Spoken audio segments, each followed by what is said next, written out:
Hello everyone. जी हाँ, तो इस वीडियो में हम आपको बिहार पुलिस के लिए जीएस के सारे प्रश्न लेकर आए हुए हैं और आप देख सकते हैं कि ये सारे प्रश्न किसी न किसी एग्जाम में पूछे जा चुके हुए हैं। देखिए एसएससी के सारे प्रश्न ये एग्जाम में पूछे गए हैं, तो इस तरह से आप देख सकते हैं कि सारे जो प्रश्न हैं बहुत इंपॉर्टेंट प्रश्न हैं। तो इस वीडियो को शुरू करते हैं। प्रश्न यहाँ पर हमारे सामने दिया हुआ है कि किस कारण से जल का भारी धातु प्रदूषण होता है। इसके लिए 4 ऑप्शन दिया हुआ है: पेंट, लकड़ी जलाना, अम्ल षड्यंत्र, घरेलू मल जल। तो इसका आंसर यहाँ पे हमारा सी से हो जाएगा, अम्ल षड्यंत्र। जी तो यहाँ पर अगला प्रश्न आपसे पूछा हुआ है कि फूल गोभी के पौधे का उपयोगी भाग कौन सा होता है।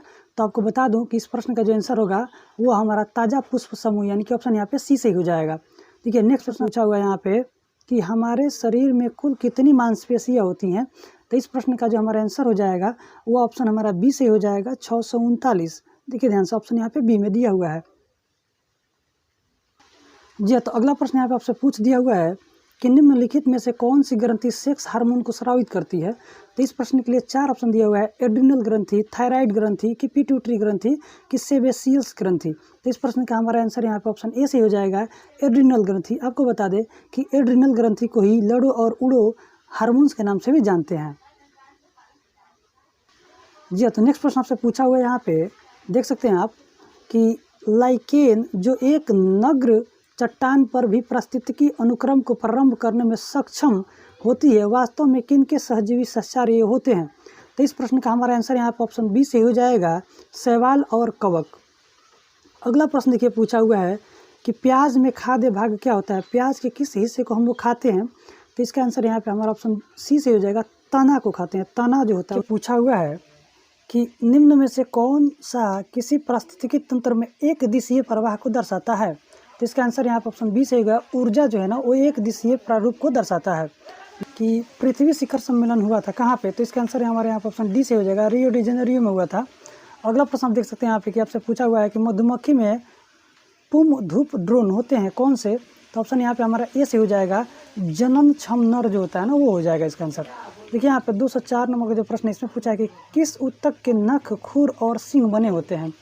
जो पशुओं के अगर हम लोगों का नोह जो होता है, नाखून, वो और सींग जो होते हैं किस इसके बने रहते हैं। तो कीरेटिन यानी कि ऑप्शन यहाँ पे सी से हो जाएगा।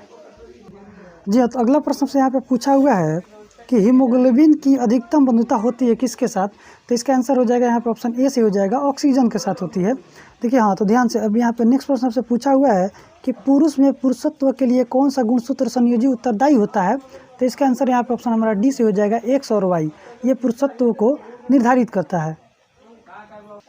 जी तो नेक्स्ट प्रश्न आपसे यहाँ से पूछा हुआ है कि मनुष्य किसके द्वारा जीवमंडल में पारिस्थितिक संतुलन बनाए रख सकता है, क्या करके। तो इसका आंसर देखिए हो जाएगा, ऑप्शन हमारा बी से हो जाएगा, संबंधित पौधों की नई किस्में और पालतू पशुओं की नई नस्ल को विकसित करके संतुलित कर सकता है।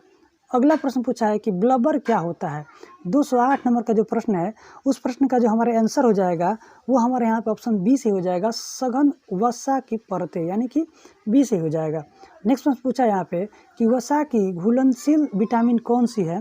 तो इस प्रश्न का आंसर जो हो जाएगा हमारा यहाँ पे वो ऑप्शन बी से हो जाएगा, कैल्सीफेरॉल, कैरोटीन और टेकोफेरॉल। आपसे यहाँ पे पूछा है कि रेशम का उत्पादन किससे होता है। तो इस प्रश्न का जो हमारा आंसर हो जाएगा वो हमारा ऑप्शन यहाँ पे बी से हो जाएगा, रेशम कीट के प्यूपा से होता है। अगला प्रश्न देखिए पूछा है कि निम्नलिखित में से अंडा देने वाला स्तनपायी कौन सा है। उस जीव का नाम बताना है कि जो अंडा देता हो और बच्चे को दूध पिलाता हो। तो इसका आंसर हमारे यहाँ पे ऑप्शन यहाँ पे डी सही हो जाएगा, कंटीला चींटीखोर। नेक्स्ट प्रश्न पूछा है कि गुर्दे का कार्यात्मक यूनिट क्या होता है। तो इसका आंसर यहाँ पे ऑप्शन हमारा सी सही हो जाएगा। आपको बता दें गुर्दे यानी कि पूछेगा आपसे कि वृक्क की क्रियात्मक और संरचनात्मक इकाई को क्या कहते हैं। तो नेफ्रॉन कहते हैं। मानव शरीर की क्रियात्मक और संरचनात्मक इकाई क्या कहते हैं। तो कोशिका कहते हैं, याद कर सकते हैं। नेक्स्ट प्रश्न पूछा है कि हमारे शरीर में त्वचा की सतह के नीचे का किसके द्वारा विरोध अवरोध करता है। तो ये हो जाएगा, शरीर से उष्मा की हानि को अवरोध करता है। तो ऑप्शन हमारा ए सही हो जाएगा। जी तो नेक्स्ट प्रश्न आपसे यहाँ पे पूछ दिया हुआ है कि मनुष्य के लाल रक्त कोशिकाओं का जीवन काल कितने दिनों का होता है। तो इस प्रश्न का हमारा आंसर जो हो जाएगा ऑप्शन ए से हो जाएगा, 120 दिनों का होता है। अगला प्रश्न के पूछा है कि गर्भाशय के लिए वैकल्पिक शब्द क्या होता है। तो गर्भाशय के लिए वैकल्पिक शब्द होता है उसे यूट्रस कहते हैं। तो ऑप्शन हमारा ए से हो जाएगा। अगला प्रश्न पूछा है कि कहाँ काम करने वाले व्यक्तियों को ब्लैक लंग रोग होता है। तो आपको बता दें किसका आंसर हो जाएगा हमारे यहाँ पे कोयले की खान में काम करने वाले बच्चों को आदमियों को हो जाता है, तो ऑप्शन डी से हो जाएगा। नेक्स्ट प्रश्न पूछा है कि निम्न में से कौन सा जैव निम्नकरणीय है, तो निम्नकरणीय जो हो जाएगा यहाँ पर ऑप्शन हमारा ए हो जाएगा, कागज जो है ना निम्नकरणीय हो जाएगा।